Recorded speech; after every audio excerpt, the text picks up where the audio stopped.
This is Matt, bringing you another Imperial Order deck profile. This time we've got a little special amazing guest. It's a fellow Imperial Order teammate, Oma, and he's bringing his pet deck. Seems to be a bit of a theme on this channel at the moment with our pet decks, and he's bringing Superheavy Samurai.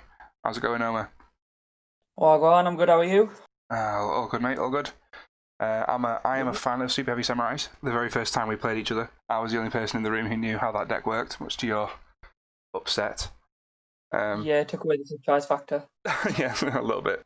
But I'm pretty sure you'll be able to reintroduce the surprise factor with this deck. Obviously, Superheavy Samurai recently has received its God tier support with Superheavy Samurai Scarecrow, and I know you have thoughts and opinions on that card. So we'll go through this deck profile now if you want, and we'll start with possibly the most abusable card in the deck, Superheavy Samurai Soul Piercer. Yeah, so Soul Piece is absolutely the best card, like Matt said, the best card in the deck. So if you open it, you have access to literally all your deck. Because what Soul Piercer reads is if it's sent from the field to the graveyard, you can search, you can add any Super Heavy Samurai monster from your deck to your hand, and it's not once per turn. So it's pretty insane, to be honest, because you can just make loads of combos. We'll go through a one-card combo, how to make Appaloosa with just a Soul Piercer at some point as well. Sweet. So well, I think should we address the combo after we've gone through all the Superheavy Samurai cards, and then we'll go through those combos because I think they can be catch people unawares. So I think the next one was the Soul Peacemaker. I think this one works pretty well in conjunction with Piercer, doesn't it? Yep. So what Soul Peacemaker does is equip it to any Super Heavy Samurai monster you control. You contribute it, and it tributes its cost to special Super Heavy Samurai monster from your deck. So Peacemaker specials again your deck out. So you don't need Spell the Trap. Spells and Traps are bad in this deck. A lot of the effects do require you to not have any, not control any spells or traps or have any in your grave. That's like Yeah, Superheavy Samurai's thing, innit? Yeah, unfortunately, like the good cards, like good side cards like Forbidden Droplets, Imperms, Lightning Storms, etc., they'd be really good. But unfortunately, it hinders the line of play for Super Heavies quite a bit. What Wagon does is when it's normal special, change it to defense. This is one of the only small Super Heavy monsters that can attack from defense. The other ones are either the Synchros or Big Benki or Super Heavy Samurai Jade, which is the Pendulum monster. So what Wagon does is switch itself to defense when it's normal specialed. You can switch it back to attack position to search any soul, Super Heavy Samurai soul, and you've got your Soul Piercer, Soul Peacemaker, and other soul related cards in your deck. So they're basically the equipped cards, the equipped monsters. You have access to your whole deck if you get your Piercer out. So when we talk about like the two best cards in the deck, they are both Super Heavy Samurai soul monsters. So obviously the fact that it searches those souls and can be brought out by the souls is pretty incredible. So now we're going to go on to Scales. Yep, so Super Heavy Samurai Scales reads, if your opponent controls 2 or more monsters and you control no monsters, you can special summon it from your hand. If this card is a normal special summon, you can target 1 level 4 or lower Super Heavy Samurai monster except Scaled, special it from into defense position. So what it is a Cyber Dragon in a sense. If you control no monsters and your opponent controls monsters, and it's a Norden as well, so it's just reoccurring your graveyard. So if you get rid of Soul Piercer, you can bring it back, and then you get to search again once you get rid of it. I've heard Norden's a pretty good card. I have heard. Yeah, and the fact that you have to use your normal summon is pretty big as well, and it doesn't activate to special itself, which is pretty nice. Yeah, fantastic. I also, I suppose it's a way of emptying your hand onto the field without using up your normal, which is something that Super Heavy Samurai Magnet also can do, right? Yeah. So moving along is Magnet. So when he's normal or specialed, you can special a level 4 lower Super Heavy Samurai monster from your hand and then change this monster to defense. Its second effect is monsters your opponent control cannot attack any monsters except this one. That effect is kind of irrelevant unless you've got 2 on the board, and if you have 2 on the board, your opponent can't attack because they have to attack that one, but since there's 2, they can't declare an attack on any. So with Magnet, in previous deck lists, I did not like playing it at all, just for the fact that, yes, it was an extender, but at the same time, it didn't do anything because we didn't have the Link monster, we didn't have a Wagon, it was just a waste, if I'm honest. But now I'm playing it just for the extender, and it's a level 4. We've got the links that we can go into. It's more for the synchro players, and you can normal this, then special out wagon. So if we're relating this deck to a different deck, it's similar to Tellarknights. So Magnet is your Vega, Scales is your Altair, and Wagon is your Deneb. Yeah, that's an interesting comparison. I've never really thought of it that way before. I saw it on a YouTube video. Right, okay. Right, well, all the credit that you just got has been revoked. Don't worry about it. That's fine. Cool. Obviously more special summoning from hand here in Trumpeter. This is a synchro strategy, this deck, isn't it, really? So I suppose Trumpeter will be the kind of the main, and also maybe only the secondary synchro strategy, because there is a bit of a twist on it at Superheavy Samurais. Yeah, so the unfortunate thing about Superheavy Samurais is they handicap themselves. Like, as soon as they got brought out, no errata needed, they were already nerfed before they did anything. So if you have no spells traps in the graveyard, you can special summon this card from your hand. After this card is special summoned this way, you cannot special summon monsters except for Superheavy Samurais. So you're locked onto Superheavy Samurais for the rest of the turn. If you choose to special him this way, his second effect is also if this card is tributed for tribute summon for Superheavy Samurai monster and sent to the graveyard. If you have no spells and traps in grave, you can special this card back. It doesn't get banished, and it's not once per turn. So it's not too bad, but at the same time. Well, yeah, that second effect doesn't come up a tremendous. Well, it doesn't always come up a tremendous amount, does it? But no. I suppose that was more if you were running Big Benkei, which is absent from the list, as is the Pendulum monsters. I think they've been kind of largely rendered obsolete by Peacemaker, Wagon, and Scarecrow, really. So again, more extenders. I think the easy way to sort of break this deck up is like the first few here, they are all about the searches, and then from that point onwards, it's quite a lot of extenders as well. I think a lot of people don't realise it. There's a ton of Superheavy Samurai cards that, you know, are pretty much useless, but out within there you can find some pretty nice extenders. And I think Soul Horns is one of them. It's a uni monster where you can basically equip and attack twice, and then it can special summon itself if it's equipped to a Super Heavy Samurai, I believe. So we've got, how many is this? 1, 2, 3, 4, 5, 6, 7, 8, 9, 10, like 10 or so extenders on addition to your 9 starters. It's a pretty cool strategy. So should we move on to the more impactful one that will catch people off guard, Omar, which is Battle Ball, right? So as I alluded to before, there is a bit of a twist on some of the synchro summoning that occurs in Super Heavy Samurais. Also, you can catch people off guard, and that is this little chap here, Super Heavy Samurai Battle Ball. And I know he's one of your favourites, isn't he, Omar? Yeah, I absolutely love Super Heavy Samurai Battle Ball, just for the fact that you get to take your opponent's monster and you just get to synchro off with them, essentially, and you get to go into your big Super Heavy Samurais. Like, you've noticed that we've got Kaijus, we'll get into them in a little bit, but what the main aim for Battle Ball is, Kaiju your opponent, use Battle Ball, target the Kaiju, sync them both off, and you get to go into your extra deck, which is either your Super Heavy Samurai, Susanoo, or your Steam Train King. And Battle Ball, unfortunately, has its handicap where you can only control, if all monsters you control are Super Heavy Samurais, and you control no spells or traps in grave, that's when you can use the effect. So if you have, let's say, an IP on field or Lambda, you can't use its effect, unfortunately. And if you have face down cards, like face down monsters, you can't use the effect either. But aside from that, little ball guy, pretty good. And randomly he's a dark when the whole deck is Earths. Ah, I've never actually noticed that detail either myself, which is a bit unfortunate because it makes it easy only card in the deck that dies to Shadow Schism. Yeah, but on the plus side, if you steal Allure of Darkness, you can use Allure of Darkness and actually have a tag to banish. Has that actually ever come up for you? Is that an actual thing that you've done? It actually has. Oh my god, big brain man. I think it was Dark Warrior format or something.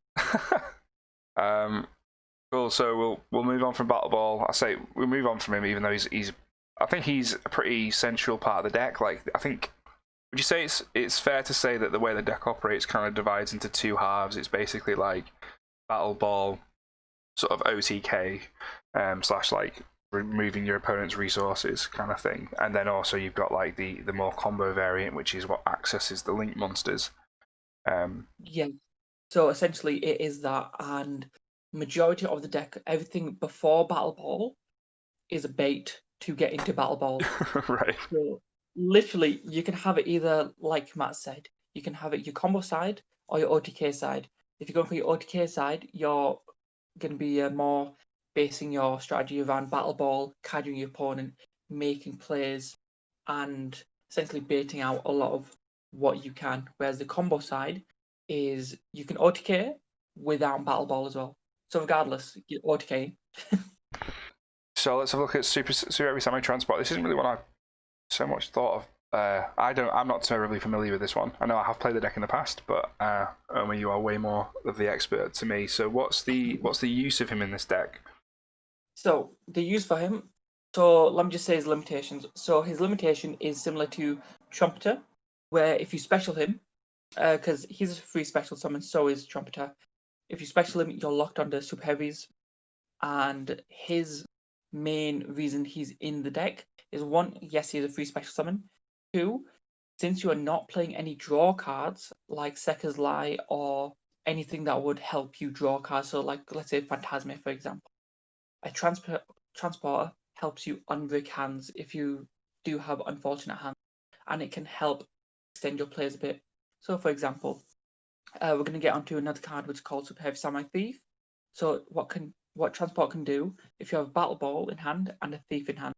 So, transporter tribute itself off, special thief to your opponent's side of the field. You draw one card because maximum you can draw is two if you special two cards to your opponent's side of the field. You can normal summon Battle Ball, target the Super Heavy Samurai Thief on your opponent's side of the field, and then you get to go into the big Steam Train King. I don't know, it sounds Which, on the face of it like that's a 3-card combo, but the amount of searchability in this deck, because I think crucially because with Soul Piercer not being a once per turn, it actually comes up more than you'd think. You know, you can abuse the searches to sculpt your hand to allow that play to happen, in effect, can't you? exactly, yeah. Yeah. Last up we got Super Heavy Samurai. Oh no, we don't. We've got Thief. There we go. There he is. I believe this card's basically just an MST, right? Yeah, so Super Heavy Samurai Thief, free special summon, and with Super Heavy Samurais, when you have a free special summon, it comes with a cost, which you are locked onto Super Heavies that turn, which isn't too bad because you do play quite a few Super Heavy Samurais, and you don't actually need your link monsters that are not Super Heavies like IP, Appaloosa, so on and so forth. But with Thief, it's free special summon, it tributes its cost, and it does not target. So it reads, destroy one card in your opponent's spell and trap card zone. Then you can set that destroyed spell trap card to your side of the field. And it works the same with pendulum zones.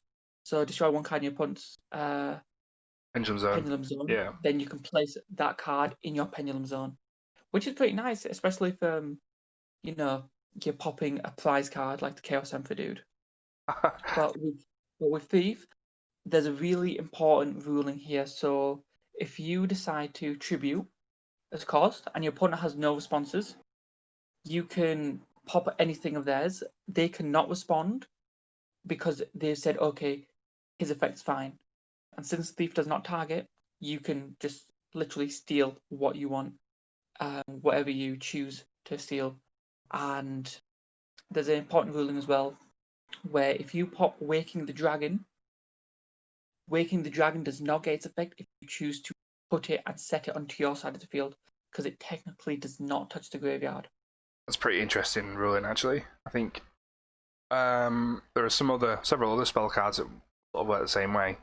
Maybe not quite as dangerous as Waking Dragon, but so we'll move on from Thief to Flutist now. He's a utility card, really, isn't he? You kind of want him in grave more than in your hand, but Yeah, so with Flutist, basically you tribute him to specialist super heavy from hand, any super heavy, so it's quite nice.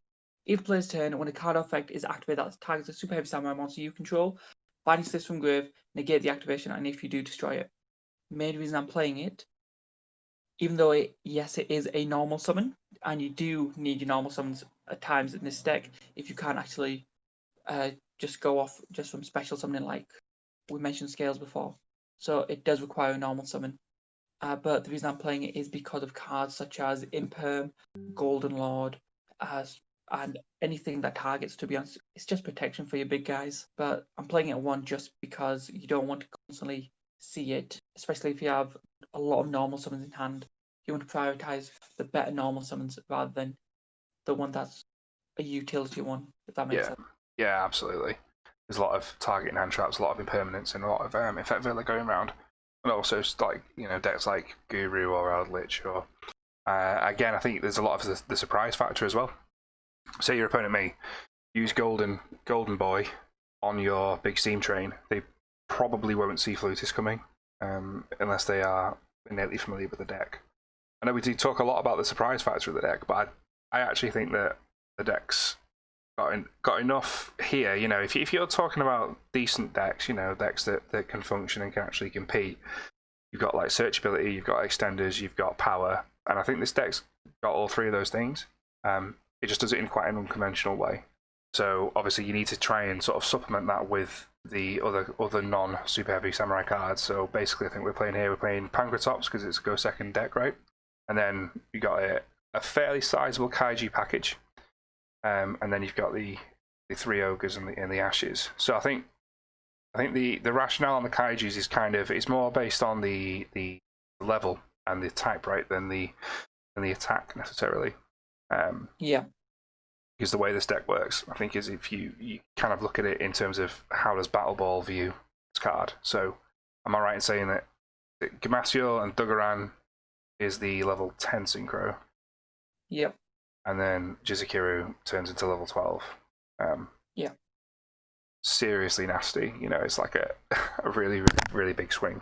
Yeah, so the main reason, the rationale behind playing the level 8s more so than the level 10 kaiju is because the spells and traps this format are really, really good. So you can take your opponent's droplets, bin droplets, you can take their Elderlick spell and trap cards so they can't exactly banish from the graveyard to just having that resource management. You can take that away from them if you use Susanoo. Yeah, so you're referring to Susanoo's effect here, aren't you? Where once per turn during our player's turn, if you have no spell traps in your graveyard, you can target one spell trap in your opponent's graveyard, set it to your field, yeah? Yeah, and then it banishes when it leaves the field. Yeah. And then the hand trap lineup is a little bit smaller than some decks, but that's a bit kind of the trade-off really with Super Heavy Samurais. I think Ash Blossom and Ghost Ogre are the two most impactful in this meta, would you say? Yeah, definitely. I think that really is a flex spot based on the meta. Obviously, you can't run impermanence, which is a bit unfortunate, but I think using Ash, Ghost Ogre, So should probably move on now to the extra deck. I know this has been pretty in depth and detailed. I'm trying to basically I think we're trying to go through the Super Heavy Samurais because they are quite obscure. I think nowadays. So we'll go through the Super Heavy Samurai synchros, and then I think the rest of it's kind of self-explanatory. But should we start from the bottom with Scarecrow? I think he's the most impactful. Yeah, so Scarecrow he took his time to actually get into the TCG. Yes, he did. Yeah, same with Wagon, to be honest. They just took absolutely ages. Wagon was released like 3 years ago. We've recently got him in like 1 or 2 sets prior, and Scarecrow the same. But with Scarecrow, previously, before him, this deck just would lose to Ash severely hard or any other hand trap. But now it can actually play through 2 or 3 hand traps and still end on a good board.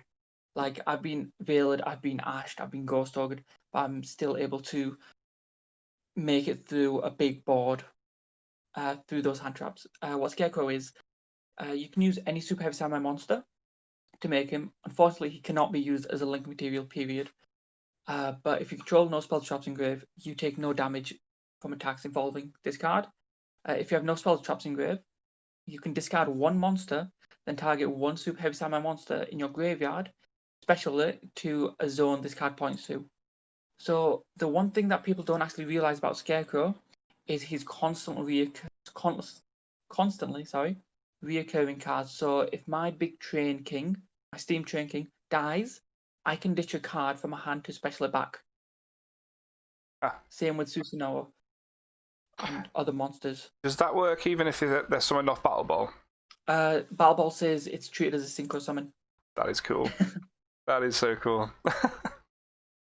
As we're going to get to, getting over the bigger super heavy samurais is actually kind of, it can be a bit daunting as well. So just to get rid of the train and then have him come stampeding back is pretty savage. And he's pretty integral as well into the combo that you're going to be talking about in a moment, right? Definitely, yeah. Yeah. Okay. So then we'll move on to the synchro monsters from that point. So you've got you're running 2 Shuten Doji. This is the only. Oh no, and 2 Susanoo. So these are the only 2 that you're running 2 of. Yep, so Shooting Doji is basically a Harpy's Feather Duster when it's synchro summoned. It can attack from defense as well. And your opponent doesn't actually expect it. Like, they don't expect their whole back row to be wiped because you're using your thief to bait out a lot of stuff. You're using your other cards to bait out a lot of stuff. And the fact you can make him so easily because you're running 12 level 4s. It's just so easy to access, to be honest. Yeah, 12 level 4s and 6 level 2 tuners. Yeah. One of which can be special from hand for free. Very, very simple to access. And of course, you can use your opponent's level 4 monsters to access them as well with Battle Ball. Yeah, and you've got Peacemaker as well to make it a bit more consistent as well.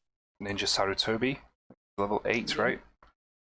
Yep, and what he does, he is an either player's MST, and he burns 500 for destroying that card, which is obviously really good. All the Super Heavy Samurai Synchros can attack from defense.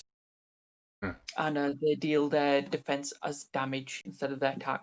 So it does confuse a couple of people as well when trying to work it out if they've never played against Super Heavies before.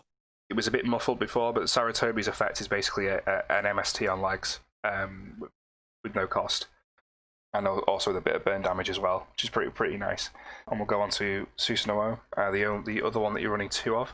Yep, so like you said previously, Matt, it's basically each player's turn. If you have no spell traps in grave, target a spell trap in your opponent's graveyard, set it to your field, but banish it when it leaves the field. So that's extremely good because you get to take your opponent's desires, their extravagance, pop duality if you need it sometimes, Infinite impermanence, yeah. Palaces, Fall by the Graves, Forbidden Droplet, Dark the Ruler Elderly no more. Dark Ruler no more, for example. Yeah. It's absolutely insanity. Yeah, so it's a lovely card, and also it's a pretty big boy. 3/8, well, 3/8 defense, but as we say, 3/8 attack. Really. Yeah. I think it's pretty huge. And then speaking of big boys, we've got the 4/8 behemoth that is Steam Train King, the level 12 synchro. So with Steam Train King, his requirements are a bit awkward because the previous Super Heavies just require either a Machine Tuner and a non-Super Heavy, non-tuner Super Heavy monster just to make. But his requires a Super Heavy Samurai Tuner and 2+ non-tuner Super Heavies. But you can make him easily with Battle Ball and Jizukuru, the Kaiju. He can obviously attack from defense with a 4/8 beat stick. He has a, let's say, Scrap Dragon effect. Discard to target 2. Discard up to 2, target the same number, yeah. Destroy those. Once per turn, you can banish all spells and traps from the graveyards, inflict 200 for each. So what you can do is you can discard 2, pop your opponent's back row, then you can banish everything. And this is very impactful on Elderlick players and at the same time Sky Striker players, if any of those are running about. Because if you get rid of everything, it's difficult for them to do anything. And with Susanoo, if you're versing a warrior deck that's reliant on Divine Sword, you can just take Divine Sword after the banishes cost. That's brilliant, actually.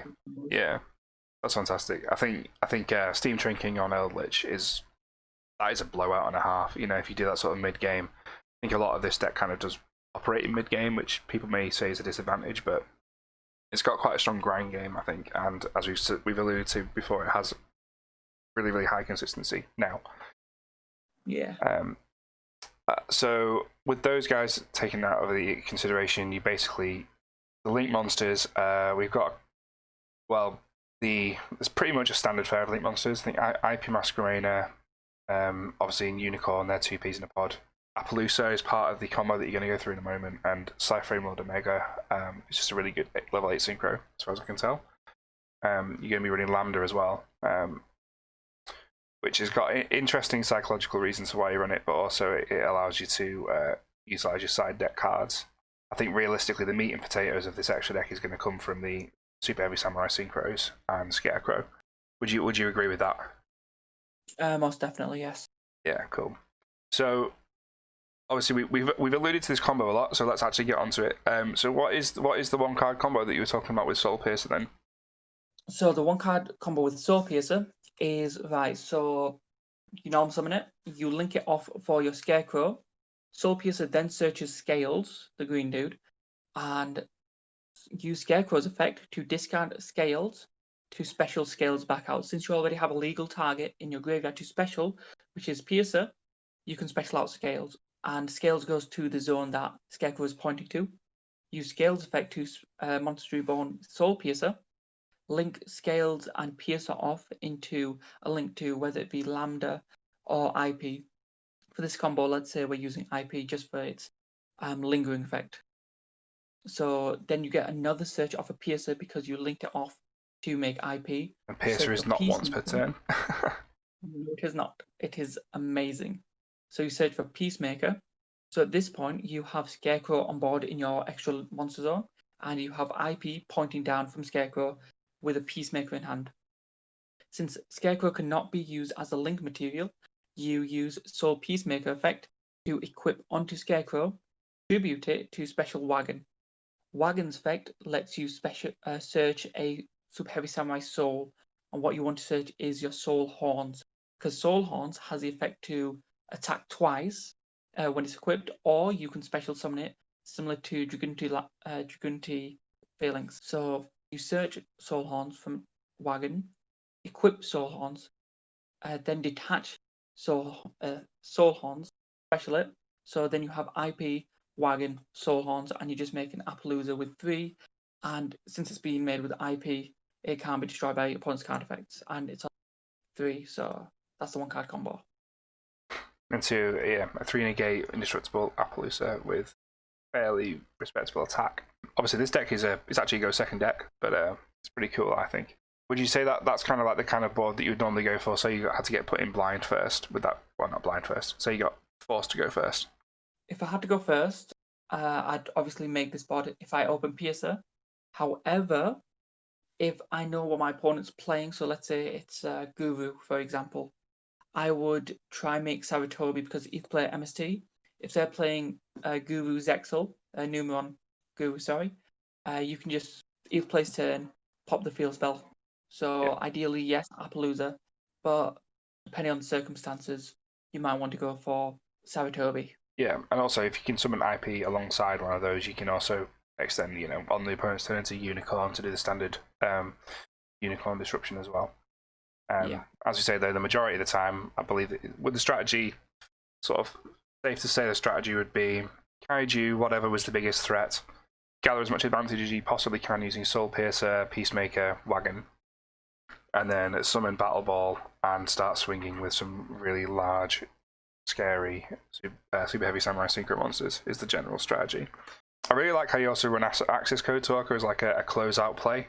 There are several attributes kind of available to banish with that Access Code Talker. It kind of like puts a bit of insult to injury, really, if they manage to get rid of some of the the other huge monsters, and then you just casually drop an access code on them. Yeah, exactly. Yeah, it's a nice bit of flexibility. And you can make an access code with Soul Piercer, just one card as well. Yeah, in the same way that you can make it with, it'd be an indestructible access code as well, wouldn't it? Yeah. So now we are going to normally in these sort of profiles, probably there's limited value in touching on the side deck because it is very meta dependent. However, I think with Super Heavy Samurais, it's a bit different because you've got to put a lot more thought, I think, into the side deck with Super Heavy Samurais, because basically you can't use spells or traps, which kind of limit you in a lot of ways. So you'll see like a couple of a slightly interesting call here in Archfiend Eccentric. I think Gamma and Sphere Mode, they're kind of not really sort of controversial in any way. Can you how do you find Sphere Mode? Say you drop the Sphere Mode on your opponent and you manage to remove 3 of their monsters. How do you find making a follow-up play? I'll be honest, it is a bit difficult. but depending on your hand, so you've got a few three special summons. You've got your thieves, you've got your transport, you've got your trumpeters, and what you can do is you can link them off into your scarecrow, and then scarecrow can ditch whatever. So, for example, if you have a soul piercer in hand, you can ditch soul piercer, special soul piercer, and you can just like make more plays with that. Scarecrow really is the heart and soul of this deck now. I think it was a bit criminal that it took so long to come out, really. Obviously, you got your DD Crows, your Effect Veilers, then you got Archery and Eccentric. I know this card was a bit of a staple for a long time in Super Heavy Samurais. I think it's a bit too slow, really, to keep up its main deck position nowadays. It's a pretty interesting card. I think a lot of people might not expect it. It's surprisingly, it's a surprisingly neat one for one, really, isn't it? Eccentric. Would you ever consider running it in the main deck, this, alongside maybe some of the Pendulum monsters, or do you think that's not playing into the deck strengths? If I was to play Eccentric, I would play one or two of the Pendulums, just to get as much value out of it as I can. But personally, I don't actually like the Pendulums that much, just because of the fact that they don't generate value. They're like cool. You can place many scales, but they don't add to anything. Yeah. They can go for your level modulations, like for example, the green one lets you bump up a level, the red one lets you attack twice if you destroy a monster with a super heavy monster. Because I feel as though this list is as best as it can get, to be honest. Yeah, I'd say that makes sense to me as well. I think this has possibly got to be the most thorough breakdown of a Super Heavy Samurai deck in history. I do apologise, Omer, if I went all Piers Morgan on you and proper drilled you about it. It's one of the first decks I built getting into the game. Sort of seeing a skilled player who actually thinks about this sort of deck and trying to play it. I kind of want to grab every bit of information out of your brain as possible. And I think, would you recommend the deck for sort of what kind of level would you expect this deck to perform at? How what kind of player would you recommend it to? You have your options to OTK, or you have your options to make it kind of a control deck. To an extent, obviously, because you can't play a lot of the good control cards. Like this deck loses to there can only be one pretty hard. So that's why you have to main like stuff like Super Heavy Samurai Thief, because it is an MST, but at the same time it provides so much pressure. And if your opponent doesn't Forbidden Droplets you, or strike it, or imperm, you can potentially just steal those away. But the type of player who would play this, personally, I would say beginners to intermediate, just for the fact that, okay, if you're getting into the game, this deck is really good to learn the basics, because you get to learn your special summoning, you get to learn your attacks, combos, stuff like that. It might throw them off saying that, okay, these guys can attack from defense, but no other card can. So what kind of level would you expect it to perform at? Sort of like a local level, maybe sneaking in a regional level, or maybe do you reckon that might be a bit beyond it? From my personal experience, because I've played this deck quite a while, regionals I don't do well, but I've done well at YCSs with it. For example, I made a day 2 at YCS London, going 7-4 with this deck. And that's without Scarecrow, right? That would be without no wagon and no Scarecrow as well. Yeah.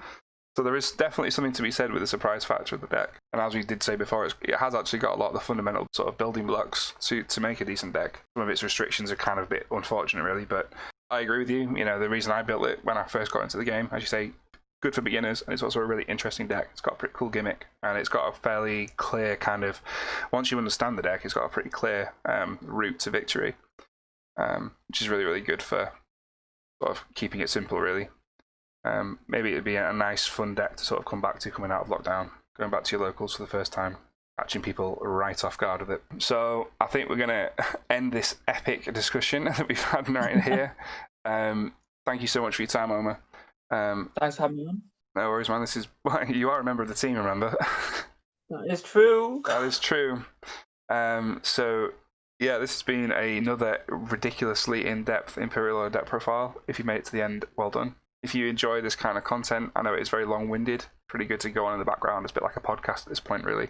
Please consider giving the video a like, or maybe even a cheeky subscription to the channel for some more content. We are going to try and get some more members of the team involved. So you won't just be having to listen to me all day. And we will be bringing more content to you, hopefully soon. Thank you very much for listening.